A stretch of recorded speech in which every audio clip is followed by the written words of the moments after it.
Dito kami ngayon guys sa Bulacan. Bulacan Place Farm. Hindi ko alam kung anong farm to. Basta may kwan dito. May entrance, mura lang naman. Hanapin nyo na lang dito yun. Ganda. Ba? Sarap ng hangin oh. Yan oh.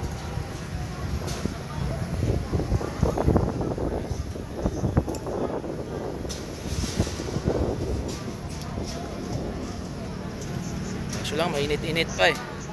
Kaya medyo kwan talaga yung araw.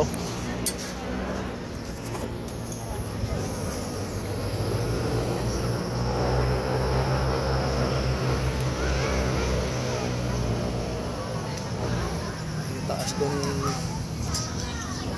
mga guys oh. Bilang bundok. Dito kami ngayon sa dito ako ngayon sa mataas na area.